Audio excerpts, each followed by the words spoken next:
بسم اللہ الرحمن الرحیم۔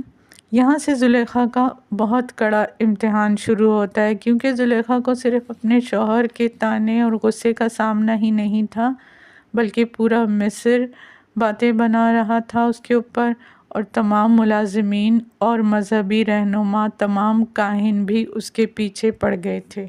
ایک ملازم میمی سابو نے آ کر یوسف علیہ السلام کو بتایا کہ حالات اچھے نہیں ہیں، ہر طرف آپ کے اور زلیخا کے بارے میں لوگ باتیں کر رہے ہیں۔ پھر مسکراتے ہوئے سوال کیا کہ اتنی حسین اور عقلمند عورت کے چنگل سے آخر آپ بچ کیسے گئے؟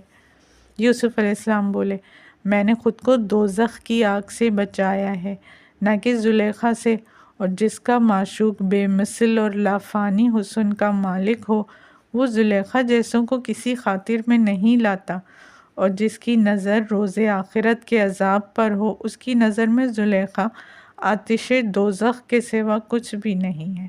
پھر وہ مزید حیران ہو کر بولا کہ اتنے مضبوط قفل والے بھاری دروازوں کا کھلنا اور گود کے بچے کا بولنا، یہ سب کیا تھا؟ بعض لوگ تو آپ کو جادوگر کہہ رہے ہیں۔ یوسف بولے، یہ سب میرے مہربان خدا کا کرم ہے مجھ پر، اور کچھ نہیں ہے۔ مجھے تو لگا تھا کہ مجھے خدا نے چھوڑ دیا ہے، مگر اس نے تو مجھے ایک لمحے کے لیے بھی اکیلا نہیں چھوڑا۔ اسی دوران اچانک قصر میں بھاگ دوڑ ہلچل سی مچ گئی۔ یوسف علیہ السلام بھی چونکے اور کھڑے ہو گئے۔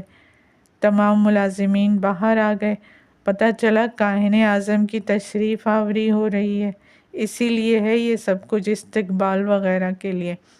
کاہن اعظم بڑی شان و شوکت سے آئے، بگھی سے اترے، تمام لوگ تعظیماً جھک گئے، مگر یوسف علیہ السلام سیدھے کھڑے رہے، جس کی وجہ سے کاہن کو بہت ناگوار لگا۔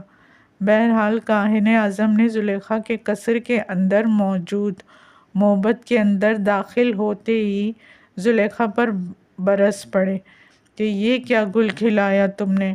تم تو خدا کی دیوی ہو، خدا کے دشمنوں کو خوش کر دیا۔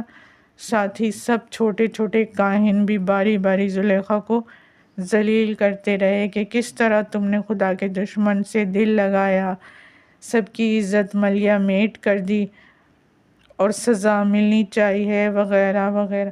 زلیخا نے آخر میں چند دن کی مہلت مانگی تاکہ وہ اپنی بے گناہی ثابت کر سکے۔ کاہن نے بڑا احسان اور ذلیل کرنے کے بعد صرف اس لیے اجازت دے دی کیونکہ وہ خدا آمون کی دیوی تھی۔ ساتھ ہی یہ بھی کہا کہ اب آمون خدا کی عزت واپس آنے والی تو نہیں، یہ مجھے پتہ ہے۔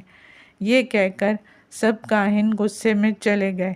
پوتیفار نے بہت دکھ سے کہا کہ آج جو زہر ان لوگوں نے اگلا ہے، یہ موقع تم نے ان کو دیا ہے، نہیں تو ان کی اوقات نہیں تھی کہ یہ میرے گھر کے سامنے کبھی بھونکتے بھی۔